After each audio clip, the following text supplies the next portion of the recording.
আসসালামু আলাইকুম ভিউয়ার্স, আমি কেয়া চৌধুরী। সবাই কেমন আছেন? আশা করি ভালো আছেন। তো ভিউয়ার্স, পাখি ডাকছে, শুনতে পাচ্ছেন? হ্যাঁ, পাখি ডাকছে, কিন্তু বাইরে কি পাখি জানি না। তো সকালে চলে আসলাম স্মৃতিচারণ করতে, ছোটোবেলার স্মৃতিচারণ। তো মানহাকে যখনই পড়তে বসাই তখনই কিন্তু নিজের ছোটোবেলার কথা মনে পড়ে যায়। মনে পড়াটাই স্বাভাবিক, কারণ আমরাও একদিন ছোট ছিলাম, আমরাও ওরকম ছোটোবেলার অনেক সুন্দর সময় পার করে এসেছি। তো আজকে মানহার পেন্সিলের যে ব্যাগটা দেখেন, এটার মধ্যে কি কি নাই একটু দেখাই আগে, যে ব্যাগটার ভিতর কি কি আছে। এখানে তার লিপস্টিকের মুখা আছে, এগুলোই ছাঁটাই করার জন্যই মানে এই ভিডিওটা করা। কথা বলবো আপনাদের সাথে, প্লাস এটা গুছাবো। তারপরে দেখেন চুলের ব্যান্ড, ফ্যাশন সচেতন অনেক, এই দেখছেন চুলের ব্যান্ড।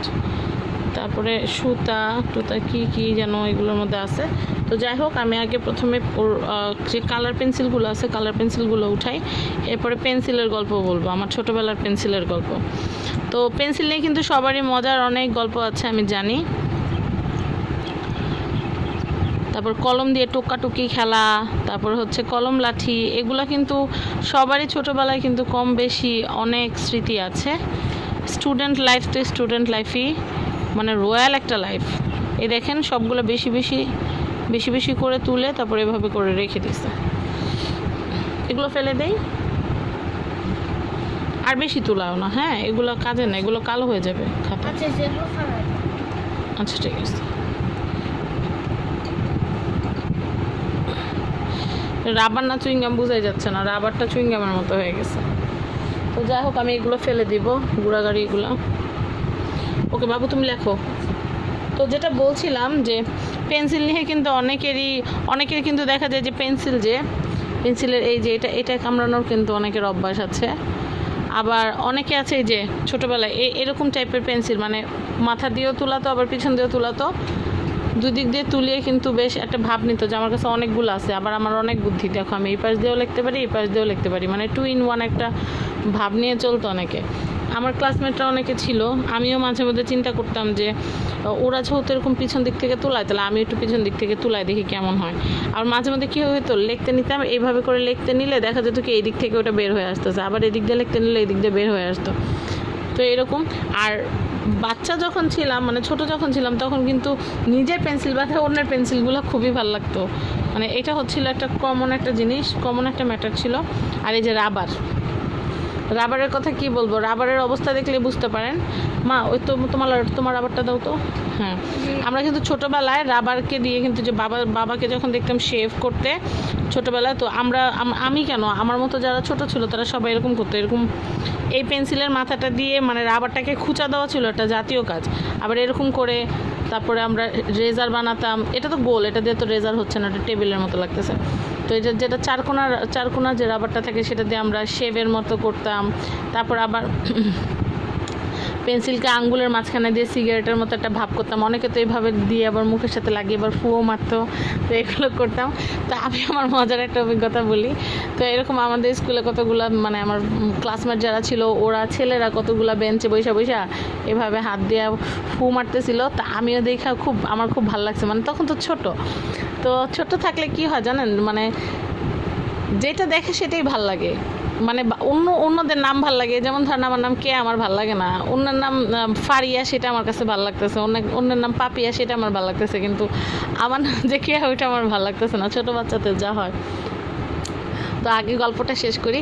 সেটা হচ্ছে, আমিও সুন্দর করে পেন্সিলটাকে এরকম করে মানে ওই ছেলেরা যেরকম করছিল, আমিও ঠিক ওরকম করে, আমি আর আমার একটা বান্ধবী সে এরকম মুখের মধ্যে নিয়ে জোরে মেরেছি টান, সাথে সাথে পেন্সিল স্যার দেখে আমাদের সামনে দাঁড়ায় আছে। পরে বলতেছে, তুমি এটা কার থেকে শিখছো? পরে আমি বলছি কি, ওই যে ওরা দুষ্টু করতেছিল, তো আমি একটু ওদেরকে দেখে দুষ্টু করছি। পরে আর প্রিন্সিপাল স্যার কিছু বলে নাই, বুঝতে পারছে যে বাচ্চা মানুষ। তখন আমি কিসে পড়ি, ক্লাস 3-তে পড়ি। তো আরও ছোটোবেলার যে ঘটনা, সেটা হলো কি, আম্মু প্রতিদিন আমাকে এরকম 2টা করে পেন্সিল কিনে দিত, সকালবেলা কিনে দিত। আমি প্রচুর লিখতাম, আমি স্টুডেন্ট অনেক ভালো ছিলাম ছোটোবেলায়, সবসময় 1st, 2nd, 3rd-এর মধ্যেই থাকতাম। তারপরে আল্লাহর রহমতে ইন্টারমিডিয়েটে যখন আমি আমাদের টেস্ট পরীক্ষা দিই, সেখানেও আমি পুরো কলেজের ভিতর টপ করি। কিন্তু বাবু যেহেতু ছোট ছিল, মানে বিয়ের পরে আমি আমার ইন্টারটা কমপ্লিট করি, কিন্তু বাবু যেহেতু ছোট ছিল তাই কিন্তু আমি পড়তে পারি নাই। আর আমি ডিগ্রিতে ভর্তিও হয়েছিলাম, বাট বাবুকে সময় দেওয়ার জন্য পড়াশোনাটা আর করা হয়নি। তো মাঝে মধ্যে চিন্তা করি যে আবার শুরু করব, কিন্তু আবার যখন দেখা যায় যে আমার এই ক্যারিয়ার আমি স্ট্যাবলিশ বা সংসারে সময় দিতে হয়, বাচ্চাকে সময় দিতে হয়, সব কিছু মিলে কিন্তু হয়ে ওঠে না। তারপরও অবশ্যই স্টাডি করার অনেক প্রয়োজন আছে, স্টাডি করতে হবে, শিখতে হবে, কারণ শেখার কোনো শেষ নাই, জানার কোনো শেষ নাই, আর শেখার কোনো বয়স নাই, এটা হচ্ছে সবচেয়ে বড় কথা। তো যাই হোক, যেটা বলছিলাম যে ছোটোবেলার কথা, আবার বড় হওয়ার পরে যেটা করেছি সেটা হচ্ছে আমি ইন্টারমিডিয়েট যে পড়েছি আমি কোনো টিচারের হেল্প নেই, মানে কোনো টিচারের কাছে, প্রাইভেট কোনো টিউটরের কাছে আমি পড়ি নাই। আমি একা একা নিজের মনের শক্তিতে পড়েছি আর ভালো রেজাল্টও করেছি ইনশাল্লাহ। তো যেটা বলছিলাম যে ছোটোবেলার কথা, ছোটোবেলা আম্মু প্রতিদিন আমাকে এরকম পেন্সিল কিনে দিত, আম্মু এরকম আমাকে পেন্সিল কিনে দিত। তো আমি কী করতাম, আম্মু বলতো একটা পেন্সিল তুলাবা, একটা পেন্সিল মাথা শার্প করবা, আরেকটা পেন্সিল তুমি রেখে দিবা। তো আমি করতাম কি, একটা পেন্সিল আমার ব্যাগের ভিতরে আসতেই থাকতো, কিন্তু বিশ্বাস করেন পেন্সিল যখন আমি মানে বাসায় তো আম্মুই সকালবেলায় শার্পনার দিয়ে শার্প করে দিত, তো শার্প করি আর বলি, তো আম্মু তো সকালবেলায় একটা শার্প করে দিত, কিন্তু আমার কিন্তু শার্প করতে ইচ্ছা করতো, কিন্তু আম্মু বলতো কি তুমি বেশি নষ্ট করে ফেলবা, তুমি ভেঙে ফেলবা, এগুলো বলতো। তো আমার ওই যে পেন্সিল যে তুলাবো কাটার দিয়ে, কাটার প্রায় আম্মু দিত না, মাঝে মধ্যে 2-3টা পেন্সিল মাথা শার্প করে দিত 3টা খাতা লেখার জন্য, কিন্তু কখনোই শার্পনার দিতে চাইতো না। তো মাঝে মধ্যে শার্পনার যদি পাইতাম তাহলে তো কেল্লা ফতে, মানে মিলাদ পড়ানোর খুশি। তো তখন যেই কাজটা করতাম সেটা হচ্ছে, আম্মু যেদিন আমাকে শার্পনার দিয়ে দিত সেদিন তো সুন্দর মনের খুশিতে পেন্সিল, এরকম সাইজের একটা পেন্সিল দিলে আস্তে আস্তে পেন্সিল এতটুকুও থাকতো না, আরও ছোটো করে ফেলতাম, পারলে আবার পিছন থেকেও তুলায় ফেলতাম, ওই কাজটা করতাম। তো আর ব্যাগের যে পেন্সিলটা হতো, ব্যাগের পেন্সিলের রহস্য এখনও বুঝতে পারি না। ব্যাগের পেন্সিলের রহস্য ছিল কি, ব্যাগের যে পেন্সিলটা থাকতো আস্ত পেন্সিলটা, সেই পেন্সিলটা সবসময় হারা যেত। হয়তো একদিন পেন্সিল রেখে আসবো, না হলে একদিন রাবার রেখে আসবো, না হলে একদিন কাটার রেখে আসবো, মানে কিছু না কিছু প্রতিদিনই হারাইতো। আর আমাদের সময় কিন্তু কাঠের যে স্কেলটা খুব পপুলার ছিল। এখন যেমন দেখা যায় যে, আমার মনে আছে আমি বাবু হওয়ার আগে আমি যখন যে সেলাইয়ের কাজ যখন শিখেছিলাম তখন একটা স্টিলের একটা স্কেল কিনেছি, সেই স্কেলটা এখন অবধি আমি ইউজ করছি। তো আগে কিন্তু এমন ছিল না, আগে কাঠের স্কেল ছিল, বাবা আমার মেজাজ খারাপ হলে কাঠের স্কেল দিয়ে 2টা বাড়ি লাগাই দিত, 2টা বাড়ি লাগালে ওটা 4 টুকরো হয়ে যেত। তো এরকম ছিল তখনকার ঘটনা, কিন্তু এখন কিন্তু আর ওটা না। তো আমি যখন ছোট ছিলাম তখন কিন্তু আরেক ধরনের পেন্সিল পাওয়া যেত, সেটা ছিল অনেকটা চাষ টাইপের একটা পেন্সিল। চাষ টাইপের যে পেন্সিলটা ছিল সেই পেন্সিলের ভিতরে অনেকগুলো শীষ থাকতো, এরকম অনেকগুলো শীষ থাকতো। একটা পিছন থেকে খুলে যেটা শেষ হয়ে যায় ওটা ভিতর থেকে ঢুকাতে হতো, আর আরেকটা উপর দিক থেকে আসতো। তো আমি যেই কাজটা করতাম সেটা হচ্ছে ওইরকম একটা কিনতাম। ওই সময় মনে হয় ওই পেন্সিলটার দাম 15 টাকা ছিল ওই আমলে, আমরা যখন ছোট ছিলাম। তখন ম্যাটাডোর ছিল না, তখন শুধু ইকোনো ছিল আর অলিম্পিক ছিল। ইকোনো তখন অনেক ফেমাস ছিল আমরা যখন ছোট ছিলাম। এখনকার প্রজন্মের বাচ্চারা মনে হয় ইকোনোর নামও জানে না। আর অলিম্পিকের যে কলমগুলো ছিল সেগুলো কিন্তু দেখা যেত যে blue colour, black colour, red colour এরকম পাওয়া যেত। তো আমার ব্লু কালারটা অনেক ফেভারিট থাকতো, আমি প্রায় ব্লু কালারই কিনতাম। তারপরে আরেকটা যেটা ছিল সেটা হচ্ছে শীষ পেনটা আমরা পরীক্ষার সময় লিখতাম। আমার মনে আছে 3 থেকে কলম দিয়েছিল আমাদেরকে, এর আগে আমরা পেন্সিল দিয়ে লিখতাম। তবে আমার মনে হয় কি পেন্সিল দিয়ে লেখা কলমের চাইতে অনেক কষ্ট, মানে হাত ভার হয়ে যায়, কিন্তু কলম দিয়ে লিখতে অনেক আরাম। তো কলম যখন আমাকে প্রথম দেওয়া হয় তখন তো কাকের ঠ্যাং, বগের ঠ্যাং এগুলো লিখতাম, মানে লেখা প্রথম খুব বাজে হতো, আর লাইন মেনটেন করতে পারতাম না, যার জন্য আঙুলের নখ দিয়ে টান দিয়ে দাগ দিয়ে তারপরে ওই বরাবর লিখতাম। পরে যেটা বলতে চাচ্ছিলাম সেটা একটু বলি। ওই যে শীষ পেন যেগুলো কিনতাম ওই যে এরকম ঢুকিয়ে, তো আমি করতাম কি একদম টপেরটা নিয়ে একটুখানি 1 পৃষ্ঠা বা 1 লাইন লিখেই উপরটা খুলে আবার নিচ দিয়ে ঢুকাই দিতাম, আবার উপর দিক দিয়ে খুলে আবার নিচ দিক দিয়ে ঢুকাই দিতাম। তো এরকম করতে করতে দেখা যেত কি মাঝে মধ্যে পেন্সিলেরই ফেটে যেত, মানে পেন্সিল যে আছে পেন্সিলের পুরো মাথা এখান দিয়ে ফেটে যেত, মানে বারবার নতুনটা দিতাম, আর দেখা যেত কি পরে লিখতে নিলে আবার পিছন থেকে বের হয়ে যেত, এরকম একটা অবস্থা হতো। আর রাবার, বাদাম শেপের রাবার, মটরশুঁটির মানে শেপের রাবার, কালো রাবার, সাদা রাবার, মানে আল্লাহ দুনিয়া যত ধরনের রাবার আছে সব নিয়ে আসতো। আর আমার বাবার তো হচ্ছে, আমার বাবা প্যাটার্ন মাস্টার মানে আপনারা বুঝেন যারা গার্মেন্টস লাইনে চাকরি করেন, যে আগে যে কোনো ড্রেসের একটা ফর্মা তৈরি করতে হয়, প্যাটার্ন তৈরি করতে হয়, সেই প্যাটার্নের উপর মেজারমেন্টের উপর প্যাটার্নটা তৈরি করা হয়, আর ওই প্যাটার্নটা ফেলেই কিন্তু দেখা যাচ্ছে হাজার হাজার গজ কাপড় কাটা হয়। তো আমার বাবা যেহেতু প্যাটার্ন মাস্টার, তো আব্বু পেন্সিল দিয়েও কাজ করতো, লিডস পেন দিয়েও কাজ করতো। লিডস পেন আমার কাছে আছে, আমি মানহারকেটে কিনে দিছি, কিন্তু এখন যেহেতু আপনারা জানেন ফ্ল্যাটের কাজ চলতেছে, বাসা পুরো এলোমেলো হয়ে আছে, যার কারণে আমি ওটা দেখাতে পারতেছি না। এখন ইনশাল্লাহ পরবর্তী কোনো একটা এপিসোডে দেখাবো যে আমার লিডস পেনের আলাদা করে শীষ কিনতে পাওয়া যায়। সেই বাবার লিডস পেনটা বাবার পকেটেই সবসময় থাকতো, তো আমি সবসময় চাইতাম কি বাবার লিডস পেনটা দিয়ে লেখার জন্য। কিন্তু যেহেতু এটা আব্বুর অফিসিয়াল ছিল, অফিসিয়াল মানে বাবার টাকারই কিনা, বাট যেহেতু এটা অফিসে ব্যবহার করতো বা বাবার কাজের জিনিস, তো অনেক ভয় পেতাম। কিন্তু দেখা যেত আব্বু যখন ঘুমাইতো বা আব্বু যখন একটু বাথরুমে যেত, তখন করতাম কি ওটা দৌড় দিয়ে আনি আর একটু চুপি চুপি লেখা শুরু করে দিতাম। কারণ কি পেন্সিল তো বারবার মানে শার্প করা লাগে, কিন্তু ওটা তো শার্প করা লাগে না, ওটা জাস্ট এরকম করে প্রেস করলে আবার চলে আসে, আবার প্রেস করলে আবার চলে আসে। তো ওই সময় জিনিসটা অনেক ভালো লাগতো। তো আমাদের স্কুলে একটা ফ্রেন্ড ছিল, আমার নাম হচ্ছে আমিনার কাজিন, ওরা বিদেশ ছিল না কি জানি, আব্বু বিদেশ ছিল, আমিনার আব্বু বিদেশ ছিল। তো ওখান থেকে ওকে একটা পেন পাঠায়, পেনটা এত সুন্দর, মানে কালিটা, ওরা একটা লিডস পেন ছিল সিলভার কালারের, তো ওর লিডস পেনটা আমার কাছে অনেক কিউট লাগতো। তো ওর কাছে আরেকটা পেন ছিল, সেটা ব্লু কালারের পেন ছিল, আর ওটা স্মেলটা এত সুন্দর ছিল, ওটা দিয়ে যদি কারোর নাম লেখা হতো, ওটা 1 ঘন্টার মতো শুধু চকলেটের স্মেল করতো পুরো ঘরে, মানে পুরো ক্লাসরুম পুরো চকলেটের স্মেল, মনে হতো কি চকলেটের ফাউন্টেন মনে হয় চালাই দিছে সামনে, এরকম সুন্দর একটা স্মেল হতো। তো একবার মনে আছে, একবার আমাদের কোনো একটা ক্লাসমেট ওর ব্যাগ থেকে সে পেনটা, লিডস পেনটা, যেহেতু ও খুব ফুটানি করতো ফ্রেন্ডদের সামনে যে আমার কাজিন আমার বিদেশে পাঠাইছে, অনেক সুন্দর হ্যান ত্যান, অনেক ফুটাইতে, তো সবার তো ফুটানি সহ্য হয় না। তো সেই ক্ষেত্রে আমাদের একটা ক্লাসমেট আসছে, ক্লাসমেট এসে আমরা যখন পিটি করতাম, সবাই পিটি করতো, আপনারা জানেন আমরা যারা আগের পোলাপান ছিলাম, আমরা কিন্তু পিটি করতে পিটিতে লাইনে দাঁড়িয়ে করিয়ে নখ চেক করতো, চুল চেক করতো, শার্টের কলার চেক করতো, জুতো চেক করতো ময়লা কিনা, মুজো পড়ছে কিনা সেটা চেক করতো, অনেক অনেক স্ট্রিক্ট ছিল তখন। আমি জানি না এখন কিন্ডারগার্টেনগুলোতে তো মাটি নাই, পিটি করবে কি, ওরা ক্লাসে বসে বসে পিটি করে। তো যাই হোক আমরা তো আবার পিটি করতাম, তো পিটি করতে গেলে যদি নখ যদি হাতে থাকতো, তাহলে হয়তো আগে পিটিতে আগে দাঁড়ানোর আগেই কান্নাকাটি শুরু করে দিতাম যে আজকে তো নখ কাটতে পারি না বা কিছু। ড্রেস সব সময় ক্লিন থাকতো, কারণ আব্বু আম্মু আমাদের ড্রেস 2 সেট ছিল, আমরা মানে 3 দিন করে 2টা ড্রেস আমরা মিলিয়ে পরতাম, 3 দিন শনি রবি সোম পরতাম এক ড্রেস, মানে স্কুল ড্রেসটাই 1 সেট পরতাম, আবার মঙ্গল বুধ বৃহস্পতি আবার 1 সেট পরতাম। শুজও 2 পেয়ার ছিল, যার কারণে আলহামদুলিল্লাহ প্রবলেম হয় নাই। তো যাই হোক আব্বু আম্মু সবসময় চেষ্টা করেছে আমাদের 4 ভাই বোনকে যথেষ্ট পরিমাণে ওনাদের সাধ্য মতো দেওয়ার জন্য, আলহামদুলিল্লাহ আব্বু আম্মুকে নিয়ে আমরা হ্যাপি।